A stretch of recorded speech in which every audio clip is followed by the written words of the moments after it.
Okay, let's dive into this. Roswell, 1947.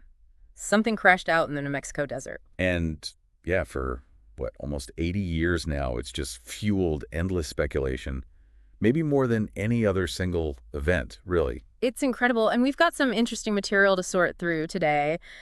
Some initial news reports from right when it happened.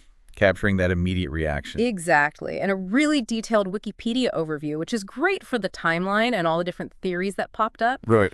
Lays it all out. Plus, a video transcript that kind of hits the key, points the event, the aftermath. What's fascinating, right off the bat, is how the official story contradicted itself almost immediately. Yeah. The U.S. military, they first announced they've recovered a flying saucer. Can you imagine that headline? Exactly. It just exploded, spread like wildfire, as you expect. Right. And this kind of instant contradiction, it's classic, really. Mm-hmm. It creates this perfect breeding ground for conspiracy theories later on. That lack of a clear, consistent story leaves this vacuum, and speculation just rushes in to fill it. Totally. The Roswell Daily Record, July 8th, 1947, the headline literally shouts, "Flying saucer captured by Army." Wow. Just think about that, the excitement, what that implies. But then, boom, less than 24 hours later, They walk it back? completely. Yeah. Suddenly it's not a saucer, it's just a weather balloon. Which, raises the immediate question, why the massive, super fast reversal? Basically.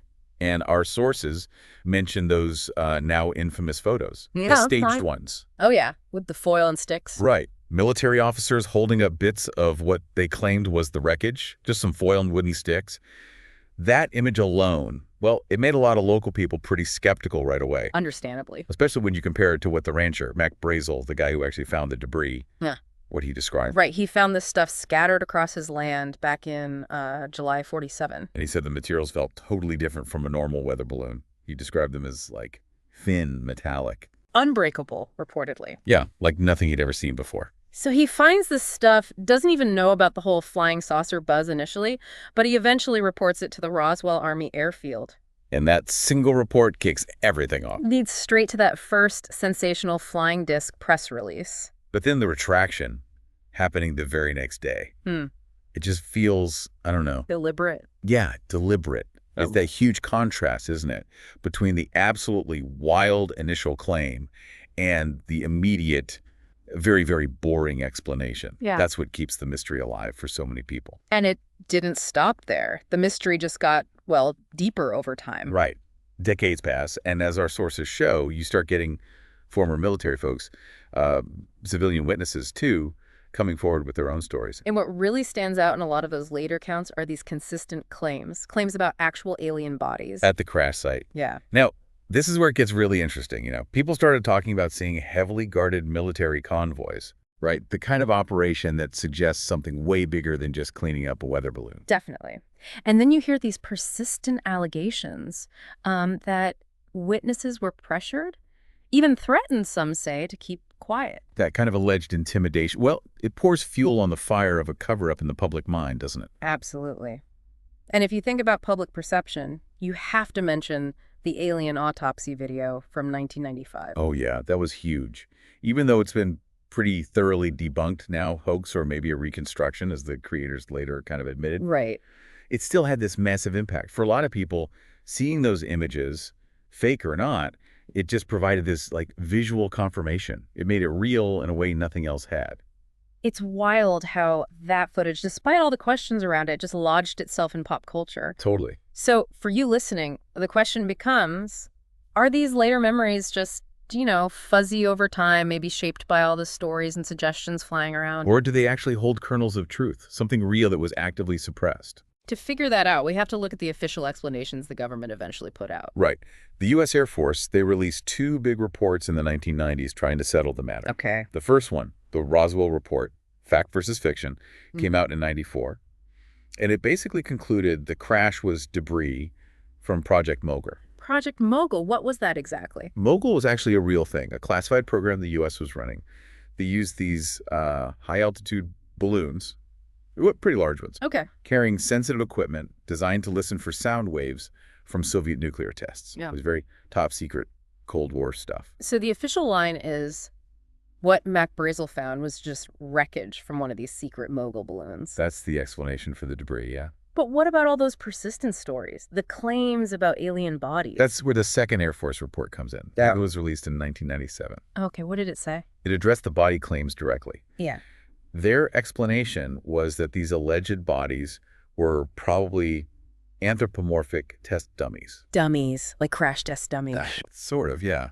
Human-shaped dummies used in later military experiments, mostly high-altitude parachute tests in the 1950s, well after 1947. Okay. So the theory is that people's memories of seeing those dummies, maybe recovered after tests, got mixed up over the years with the original 47 crash event. So misremembering, essentially. Combining different events. Yeah, the reports suggest a mix of that, confusion over timelines, maybe some deliberate hoaxes thrown in, all contributing to the alien body stories. But the skeptics, and our sources point this out, they still raise some pretty big questions, don't they? Oh, definitely. They argue the timeline for Project Mogul doesn't perfectly match the Roswell incident dates. There are discrepancies. And maybe the biggest sticking point, it still doesn't really explain that initial flying disc press release, does it? Exactly. If it was just a weather balloon or even a top-secret mogul balloon, why on earth use such a sensational phrase like flying disc in the first place? That hasn't really been satisfyingly answered.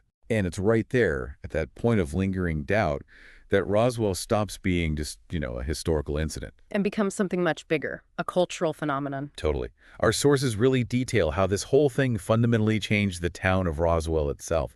It became like ground zero for UFO believers and government conspiracy buffs. It's literally part of the town's identity now, isn't it? You see it everywhere, the streetlights, the shops. Little green men on everything. Yeah. And that annual UFO festival they hold every July draws huge crowds, tens of thousands of people. It's a massive event.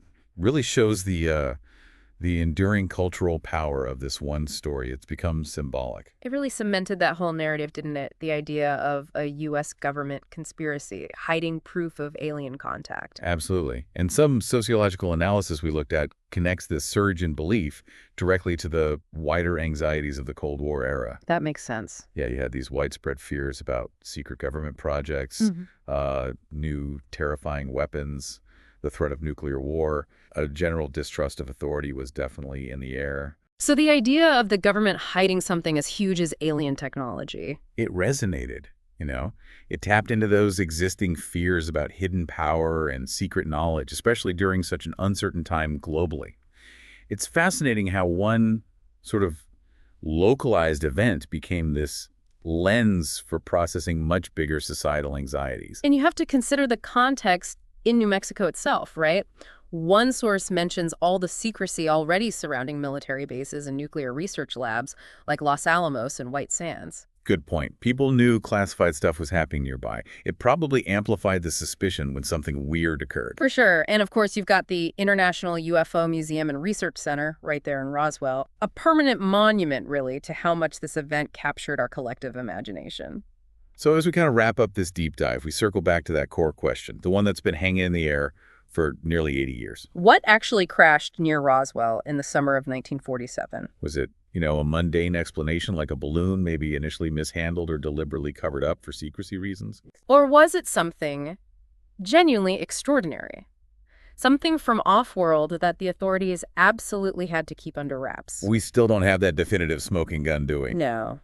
But whatever the final answer is, or even if there isn't one, the Roswell incident has undeniably left this huge mark on our culture. Yeah. It's become this powerful example, hasn't it? How one event filled with conflicting stories and official flip-flops can just grab hold of our imaginations and keep a mystery alive for generations. It really has shaped how we think about truth, about government secrecy, and of course, about the possibility of life out there. Which kind of leads to a final thought for you, listening right now. Whatever you personally believe happened near Roswell, the story itself tells us something powerful, doesn't it? About what? About our own curiosity, maybe. Our fascination with the unknown. And maybe our built-in tendency to question authority, to wonder what's really going on behind the scenes. That's a great point. So what do you think happened? After hearing all this, what's your theory on Roswell?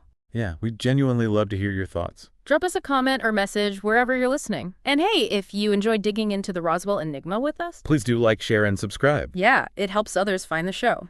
We'll be back soon with another deep dive into the stories that keep us asking questions.